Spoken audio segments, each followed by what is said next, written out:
Welcome to Roundhill Radio. Through our conversations, we discover the holy in the ordinary, look for moments of grace and peace, and redefine what we're talking about when we talk about faith. Hey, Ed. How you doing, Leslie? Well done. I have been tempted so many times to go, what in the world we're talking about when we talk about faith? It would be a perfectly appropriate lead-in, I think. Yeah, and other various things in that moment. What in the... So we're in Genesis today. We are. Back at the very beginning. A very good place to start. Yep. So the reading for today is Genesis 3. By the way, hi everybody. It's been a minute, I should say. We're back. We're back. So the funny thing is we tend to take a few weeks off every summer. And we weren't really planning on doing it this summer. It just sort of happened. Right. In that way, when you don't take a vacation and your body sits you down by just sort of being sick when you don't take a break, our schedules told us to take a break. So that's what happened. So hi, good to see you again. We've missed you. We're back. Genesis 3, verses 1 through 7. Here we go. Now, the serpent was more crafty than any other wild animal than the Lord God had made. He said to the woman, "Did God say, 'You shall not eat from any tree in the garden?' The woman said to the serpent, 'We may eat of the fruit of the trees in the garden, but God said, "You shall not eat of the fruit of the tree that is in the middle of the garden, nor shall you touch it, or you shall die." But the serpent said to the woman, "You will not die. For God knows that when you eat of it, your eyes will be opened, and you will be like God, knowing good and evil." So when the woman saw that the tree was good for food, and that it was a delight to the eyes, and that the tree was to be desired to make one wise, she took of its fruit and ate. And she also gave some to her husband, who was with her, and he ate. Then the eyes of both were opened, and they knew that they were naked, and they sewed fig leaves together and made loincloths for themselves. I mean, all right, blame the lady, fine. I never know what to do with this story. It's a rich story. Is that what we're calling it? Complicated. It's a lot of things, you know. It's a lot of things. Yeah. Where do you start with this? Well, I'm going to start with the serpent. That's a good place to start. Yeah. Now, the serpent was more crafty than any other wild animal that the Lord God had made. It's crafty. It's so interesting that the serpent, of course, has gotten tremendously bad press over the years because of this role that the serpent has played. And it's interesting. There's nothing here to describe the serpent. Well, let me take one step back and say, this so much has been layered on to this story. So much theological meaning has been laid onto it. And I'll just, before I go back to my friend the serpent here, I'm going to try to give him a little bit of an out. Although it could be her. I'm not really sure. But it's a he. So, yeah. So, yes.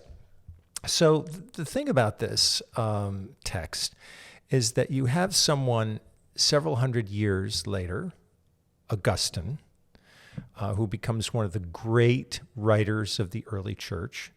And he reads this story, and he sees in it an example of what he calls disobedience.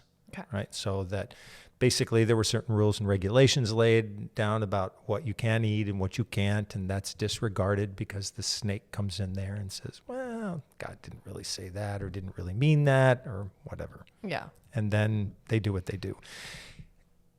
Augustine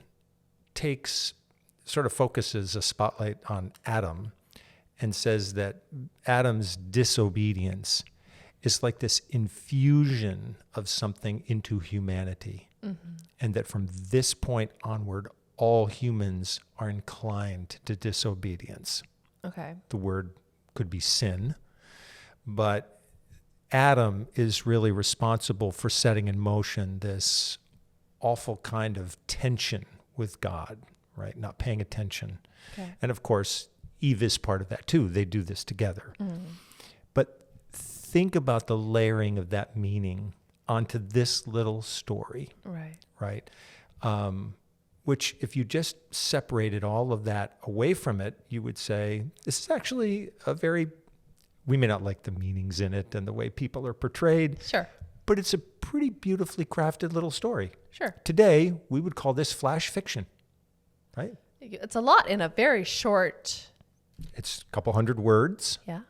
But to make it basically the portal through which evil enters the world, that's a lot. And Paul, in his letters in the early church, will also distinguish between Adam and Jesus. So there's poor Adam again, still bearing the burden of having made a really bad decision, right? Yeah.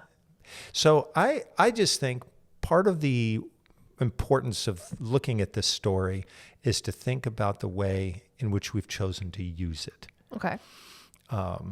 You could push this in another direction and say, these are free people. They made a free choice. God gave them freedom, and they used it. Yeah. And that's an approach. I've talked with people in our own congregation about this because there are people in our congregation who are preparing to present this text in worship to our congregation. And one of their takeaways is that there's freedom here. Well, without their exercising their freedom, even if it didn't quite work out in the right way, nevertheless, mistake, failure, disobedience, bad decision-making seems to be part of what it means to be human. Yeah. And that's the picture we get here. I think it's really something to stand back away from and say, did we really want to make this an example of how human beings are just so inclined to fault in the way that it's been used like that? Right. And that brings me back to the serpent. Okay. Because the serpent in this story is not described as evil or satanic, and there have been a lot of other meanings, by the way, laid onto this serpent. Yeah. The serpent, it says, is crafty. And I can't tell you the exact word, but I was actually taking a look at the Hebrew text for this passage. And it's interesting. The word that's used for crafty here, in the Hebrew Bible, it appears something like 8 times, meaning crafty. Okay. Like wily. It's used actually more frequently as a word that means prudent. Whoa. So how does that fit into this story? It's likely that the prudence translation doesn't quite work here because there's another word in the Hebrew where it says was more crafty than any other. And that other word typically only appears when the word crafty is used. I see. Not when the word prudent is used. All right. However, it does mean prudent. Yeah. So my question here is, if I'm translating this text, is when we think crafty, we might think deceitful, undermining, underhanded, whatever it might be. Yeah. Maybe sort of scheming, try to like working around, or sort of strategic in thinking. Yeah. What if there's another nuance here that we're not picking up just because we don't know the language? Okay. And I'm always thinking about that for every single text we ever talk about. Yeah. That we can tend to make a very big deal about something in the text, and let's face it, we don't know the nuances of these words in terms of how they were used. So we are really skating on thin ice. It does. This is really a dark thing to say, but sometimes it really feels like we read these texts and it feels like we're flying blind. I think we are. Yeah. And I think that when I read translations of texts like these, I'm always interested. It's always good to read more than one. Mm-hmm.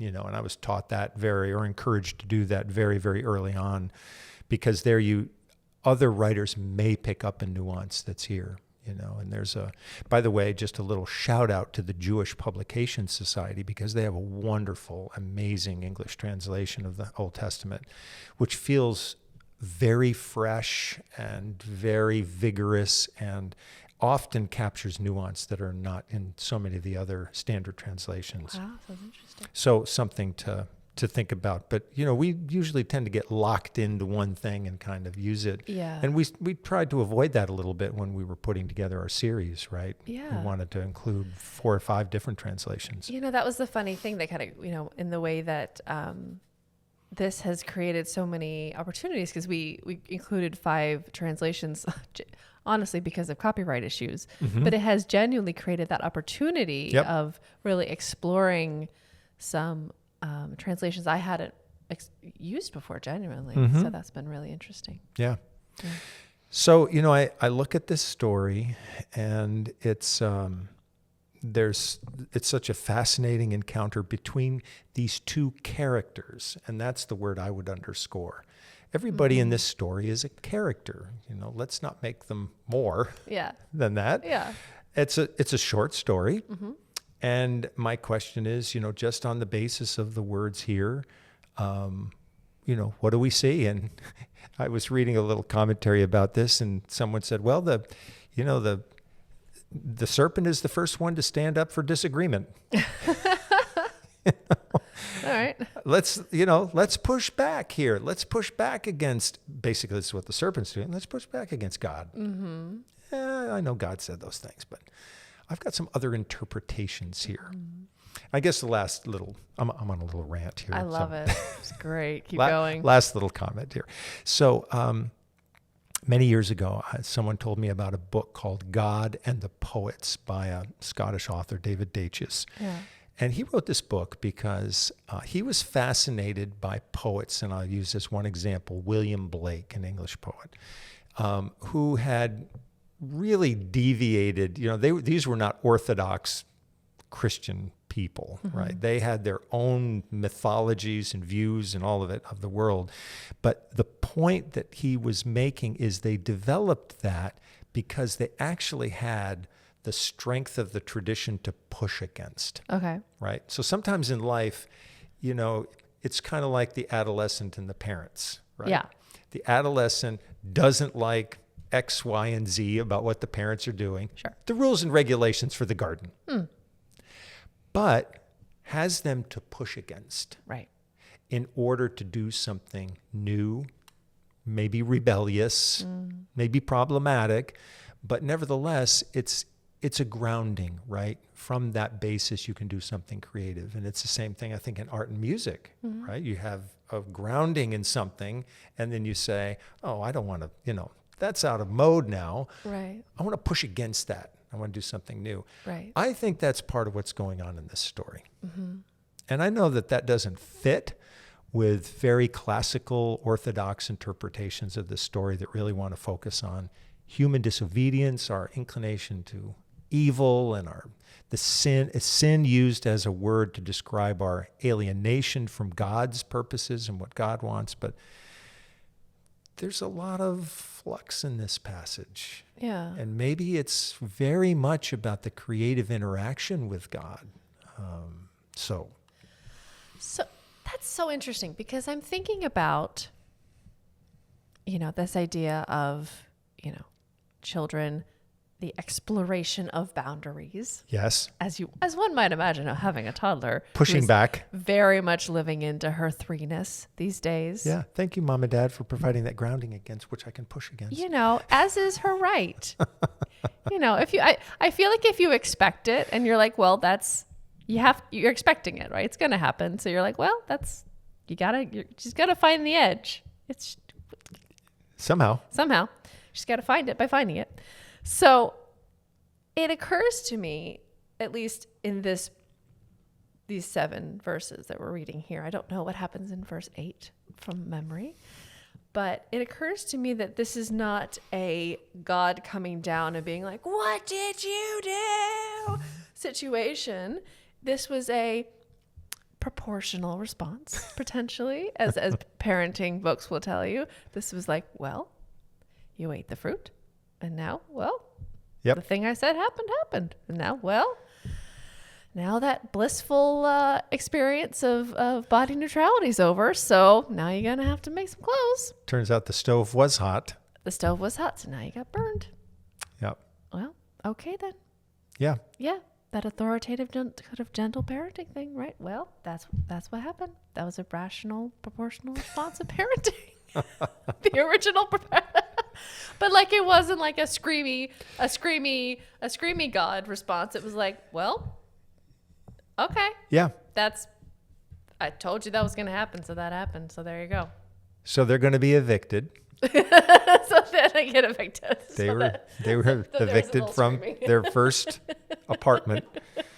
What happens after this, it's kind of, it's not an explosion.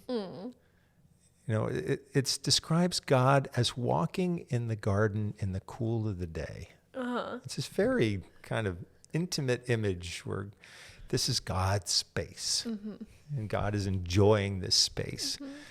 But God will wind up asking the question, where are you? Oh, right. This is coming back to me now. And that question, I think, is really worth paying attention to, because that is a question that has a kind of universal significance. Where are you? Like right now, not just physically, but spiritually. It's like when people say, where's your head at right now? And they, are inclined. It's so interesting that what happens out of this is they're basically hiding. They're covering, they're hiding. The relationship has taken on a significant turn. What seems to have been completely open, revealed, is now not that way anymore. Yeah. And for whatever reason in this story, it's like, is it saying that through the interaction with the serpent, which may have in one sense kind of opened eyes, like, oh, aha, I don't have to pay attention to everything. In the end, it also winds up shutting something down. Seems like shame entered the picture. Yeah. And is that part of the exploration? In other words, is it saying that there is, in the process of exploration, maybe a cost? And I think that probably people who have been in their lives, who've explored anything from trying to create a new drug that will be helpful for people and are totally dedicated and all in, maybe they wind up finding it, but then also it damages other things about their lives, like their own relationships, or people who go on these vast, I'm thinking of the great explorers who did that, but then suffered so much along the way, So I don't know if that's part of what's being suggested here. Sort of the grass isn't always greener kind of concept. Yeah. Or that, yes, explore, yes, reach for the stars. But, when you hear that, things like that, which are very common, right, in our culture, no one says, and by the way, you might get hurt along the way. You might lose loved ones along the way. Who knows what it might be? Right. And I think this story is it's kind of like a reality dose right at the very beginning of the Bible. And things are not going to go well after they leave, because they will have children. Then you've got the introduction of Cain and Abel into the story. And there's going to be a death that comes out of that, a murder that's going to happen. So, it's from here on out, it's a tough road, and that continues all the way. Genesis is just, leading you from one Adam and Eve story after another, and they mostly are couples. That's the way it's described in Genesis. So I don't know. I just get this feeling like something really powerful and interesting is being there's a catalyst for it here, and we get to see how this story is going to play out. So, there's so many beautiful phrases in this story. So when the woman saw that the tree was good for food and that it was a delight to the eyes, I think that's interesting, that she sees this as nourishing, not just in terms of something for food, but also aesthetically. It's aesthetically pleasing. And that the tree was to be desired, to make one wise. She took of its fruit and ate, and she also gave some to her husband who was with her, and he ate. By the way, I don't know how many times I've read this passage over the years, a lot. for some reason, the thing that stood out for me right at this time is gave some to her husband who was with her, and he ate. He's just standing there. I get the sense he's been there the whole time. Yeah. It's, this is usually portrayed like this is something that Eve and the snake, like a sidebar conversation they have. Yeah. I get the sense that Adam is like just, hey, you, hello. Yeah. And so he's invisible basically to us, but he's there. Yeah. I have to explore that more to see what that's all about. But that really, I noticed that as well. it really stood out, doesn't it? Yeah. I think it's kind of fascinating. It's a little moment in there.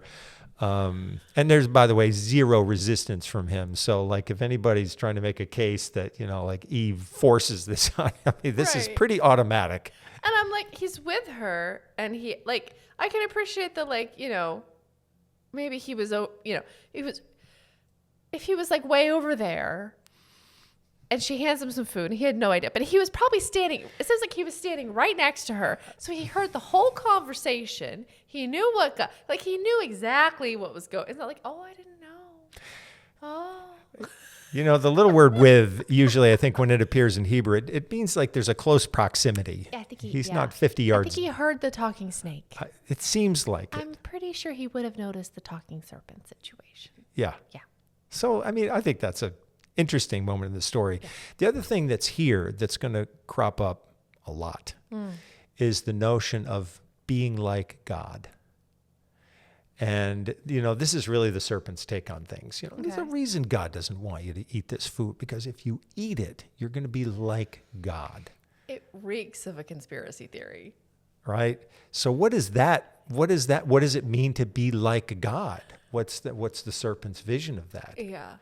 And not too far down the road, we're going to have the whole Tower of Babel story, where humanity gets this brilliant idea that we're going to create a tower. I think of the Leaning Tower of Pisa. It's something that kind of goes this way, but it's going to poke through the heavens. This is the idea. Okay.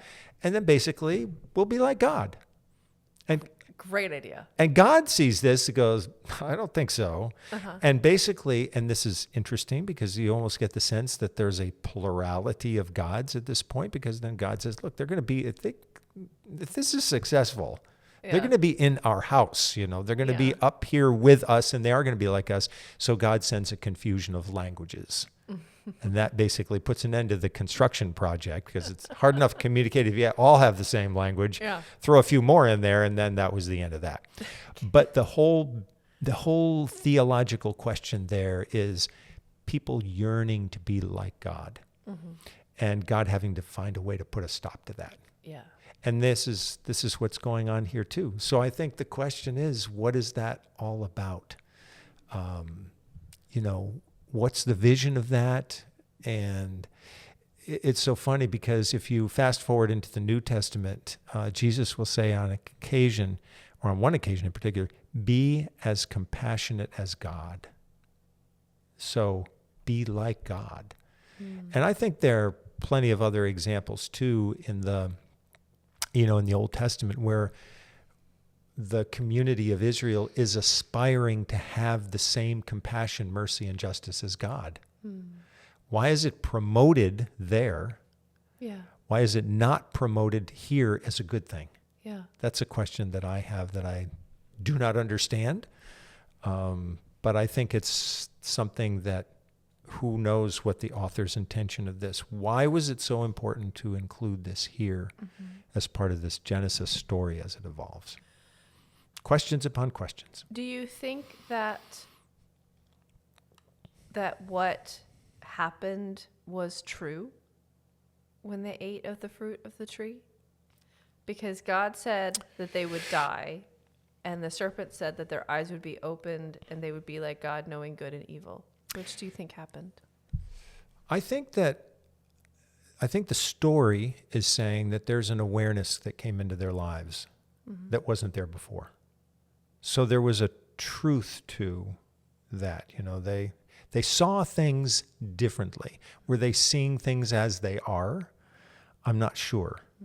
But I think if the serpent says you will not die, for God knows that when you eat of it, your eyes will be opened and you will be like God, knowing good and evil. One question I would have about that is, so what's wrong with that? Now, if our eyes will be opened Right. and we'll know good and evil, we'll be better able to make a decision about it. Right. Why wouldn't that? And I think I don't have the language of the second chapter here right in front of me, but not all of what's said here matches up with all of the language thus far. Yeah. So I think the characters here they've deviated off the highway a little bit. Yeah. So they're not necessarily dealing with the actual original instructions, Okay. to use that phrase. Yeah. And that's important too. We didn't provide much context for this story, but so much has come from this. And by the way, here's a real side. I've just been watching this television show, The Lincoln Lawyer. Ah. So this lawyer who originally starts off his law practice by mostly working out of his Lincoln car. So there we go. And but he quotes at one point to his daughter. He's having a very kind of deep conversation with his daughter, and he's explaining why he made a very difficult decision. And he says, well, one ought to do good. One ought to understand what the options are. There's sort of two or three things that he mentions there, and they're pretty basic. But it's really about how do you get to find the way that's the good way. And he's quoting apparently Thomas Aquinas, who was a great scholar, in the 12th, 11th, I think 13th century, something in there. And I think that as I was reading this again last night, I thought, wow, this sounds a little bit like the Lincoln Lawyer, like knowing the difference between good and evil, trying to find a path between obedience and disobedience. That's all of these things that are happening here are things that are always happening in human life. Right. And I think that's why and we've got these voices in our ears that are kind of like the voice of the serpent, like there's a serpent. And that's why I thought it was important to say there's not necessarily a description here of the serpent as being intrinsically evil. Right. We don't really know entirely what is this serpent up to? Right. Is there maliciousness here? Or is the serpent a good community organizer? I'm going to help you make the garden better. Right. So all of those are just really amazing questions. I love that. Lots to think about in 7 short verses from chapter 3 of Genesis. Yeah. Well, thanks, Ed. Thank you. And thank you all for joining us today for Round Hill Radio. Round Hill Radio is brought to you by the friends and members of Round Hill Community Church. For more information, please visit roundhillradio.org.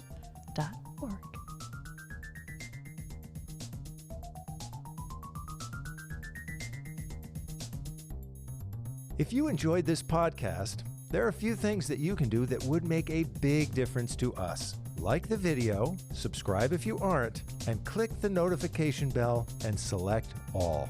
Thank you.